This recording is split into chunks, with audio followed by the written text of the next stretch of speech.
Hello guys, so today's video is on Polycab India. जैसे आपको पता है कि स्टॉक में आज 20% का लोअर सर्किट लग चुका है।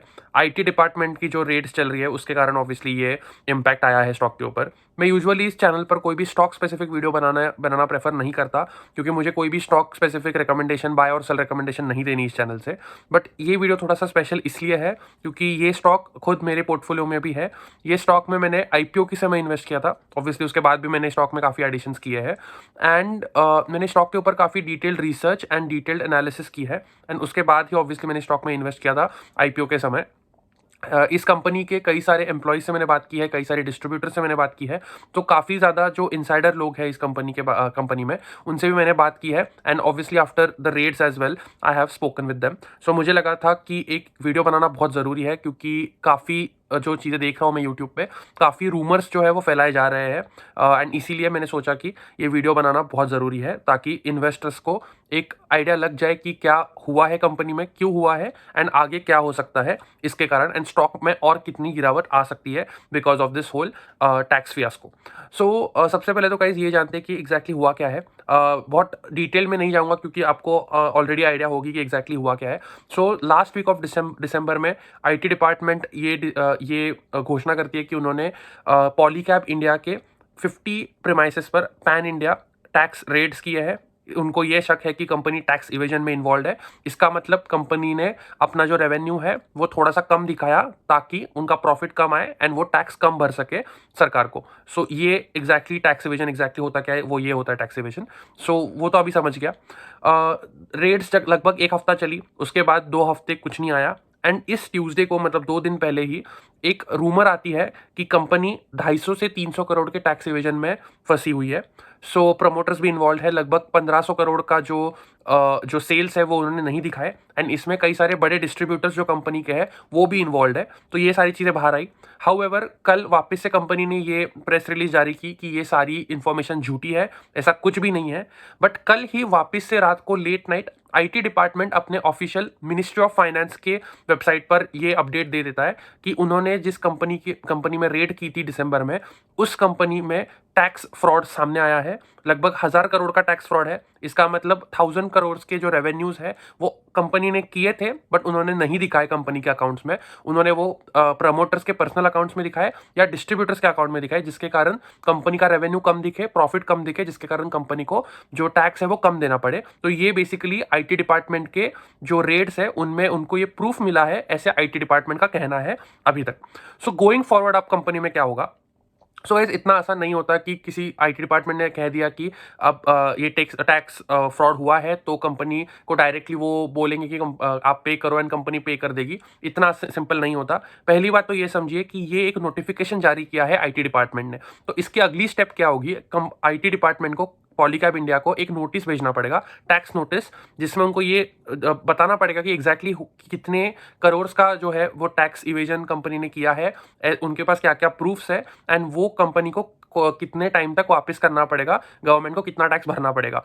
तो इसमें पे टोटल 2 चीज़ें होती है। पहली चीज़ ये होती है कि जो एक्चुअल रेवेन्यू है उसको कम दिखाना। अगर कम दिखाया जाता है तो उसमें 50% ऑफ टोटल जो अमाउंट है वो एज अ फाइन देना पड़ता है। Total tax plus 50% of that amount as fine. So for example, अगर 100 करोड़ का कंपनी ने टैक्स नहीं दिया तो कंपनी को वो 100 करोड़ तो देने ही पड़ेंगे, उसके साथ साथ 50 करोड़ की फाइन भी देनी पड़ेगी, because that is 50% of the 100 crore. अगर कंपनी कंप्लीटली ही मिस रिप्रेजेंट करती है अपने रेवेन्यूज को, जो मुझे लगता नहीं केस है, जो केस है वो यूजुअली फर्स्ट का होने वाला है जिसमें कंपनी ने कम बताया रेवेन्यू। बट अगर in case company miss represent करती है अपने रेवेन्यूज को, तो कंपनी को वो जो टैक्स पेनल्टी है वो तो देनी पड़ेगी 100 करोड़ की, उसके साथ साथ 2 times of the total tax amount भी देनी पड़ेगी। सो फॉर एग्जांपल, अगर 100 करोड़ की हम वापस एग्जांपल लेते हैं कि अगर पेनल्टी लगी है कम टैक्स की, तो कंपनी को 100 करोड़ तो देनी ही पड़ेंगे, उसके साथ साथ जो है वो लगभग 300 करोड़ देने पड़ेंगे, क्योंकि 200 करोड़ अलग से पेनल्टी फाइन भी देनी पड़ेगी। सो इस तरह से एक सिचुएशन होती है। बट इसके लिए ऑब्वियसली कंपनी के पास क्या क्या ऑप्शन है। अब कंपनी के पास ये ऑप्शन है कि कंपनी कोर्ट में जाए, कोर्ट में इसको लीगली चैलेंज करे, क्योंकि obviously this is a big dent on the company. And जैसे हमें पता है कि पॉलीकैब इंडिया कि इंडिया की largest cables and wires manufacturing company है। दूसरी नंबर पर केईआई आती है जो उससे आधी साइज की कंपनी है। तो आप इमेजिन कर सकते हो कि बहुत बड़ी कंपनी है ये इंडिया की, एंड काफ़ी रेप्यूटेड कंपनी है। एंड अगर ऐसी कंपनी के ऊपर अगर ऐसे एलिगेशंस लगते हैं, देन ऑब्वियसली इसके रेपरकेशंस उनके ओवरऑल बिजनेस पे भी होंगे, एंड वो डेफिनेटली कोर्ट में जाके इसको चैलेंज कर सकती है।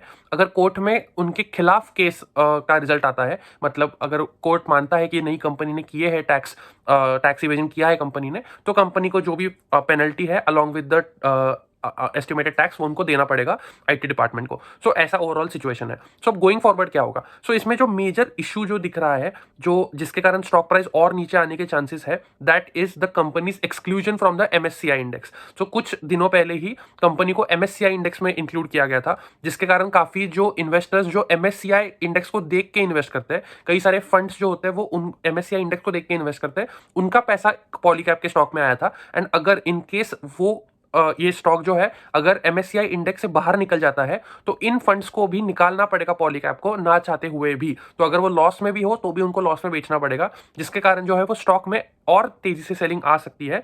But this is only possible if the company gets kicked out of the MSCI index. अभी तक इसके ऊपर कोई भी कंफर्मेशन नहीं है, हेंस इसके ऊपर कोई भी बात करनी इस समय थोड़ा प्रीमेच्योर हो जाएगा। जो दूसरी चीज है वो है, अगर कंपनी के ऊपर ये प्रूव हो जाता है कि कंपनी ने एक्चुअली टैक्स फ्रॉड्स किए हैं, तो उस इन दैट सिचुएशन फिर दो चीजें हो सकती है वापस से। पहली चीज, जो टोटल अमाउंट है जो जितनी दिखाई दे रही है अराउंड 1000 करोड़ के सेल्स है, तो अगर हम 1000 करोड़ के सेल्स को भी हम अगर ये करें कि उसके ऊपर हमने 10% नेट प्रॉफिट मार्जिन पकड़ा, तो लेट्स से अराउंड 100 करोड़ का आता है, तो जो टोटल टैक्स लाइबिलिटी होगी वो भी उसी अराउंड 25 करोड़ के आसपास की हो सकती है, 25 to 50 करोड़, ये एक रफ एस्टिमेशन है। तो अगर हम इतनी टैक्स लाइबिलिटी भी पकड़ के चलते हैं, उसके ऊपर हम अगर 200% फाइन भी पकड़ते हैं, तो भी मैक्सिमम जो आने वाला है फाइन वो अराउंड 200 से 300 करोड़ के आसपास होगा। एंड कंपनी का एक क्वार्टर का प्रॉफिट ये लगभग 400 करोड़ का है। सो मुझे नहीं लगता कि इससे लॉन्ग टर्म में कंपनी के फाइनेंशियल्स के ऊपर कोई भी डेंट पड़ेगा।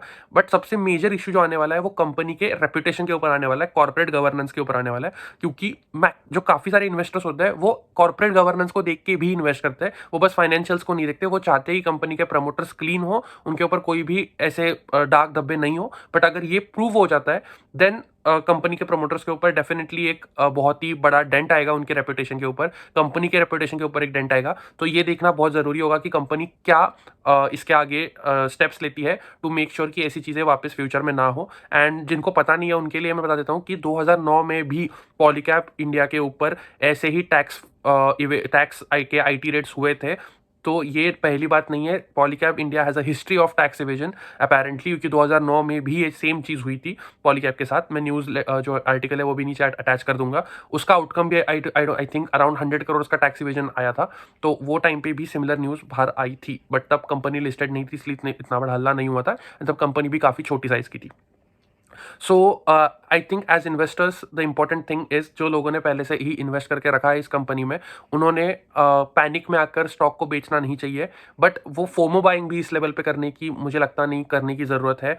डस्ट को सेटल होने दीजिए, पहले समझने दीजिए, कंपनी की तरफ से कुछ स्टेटमेंट आने दो। एंड 18 जनवरी को कंपनी का Q3 का रिजल्ट पब्लिश होने वाला है, एंड 19 जनवरी को कंपनी की इन्वेस्टर मीट है। तो इस इन्वेस्टर मीट में काफ़ी सारी चीज़ें जो है वो कंपनी क्लियर कर देगी अपने इन्वेस्टर्स को। उसके बाद जो है डिसीजन लेना ज़्यादा सही रहेगा कि कंपनी में क्या करना चाहिए। एंड जिन्होंने अभी तक स्टॉक्स में जिनको फ्रेश बाइंग करने की इच्छा है, उनके लिए भी आई थिंक यही सलाह होगी कि 19 जनवरी तक रुक जाओ। 19 जनवरी को कंपनी खुद आके अपने इन्वेस्टर्स को बता देगी कि एग्जैक्टली हुआ क्या है इन्वेस्टर कॉल में। उसके बाद जो है वो डिसीजन लिया जा सकता है कि कंपनी में और इन्वेस्ट करना चाहिए या नहीं करना चाहिए। अगर आपको ये वीडियो इन्फॉर्मेटिव लगी हो तो प्लीज़ चैनल को सब्सक्राइब कीजिए। एंड नीचे मैंने बाकी वीडियोस की लिंक भी दी है, वहाँ जाके भी आप बाकी वीडियोस चेक कर सकते हो।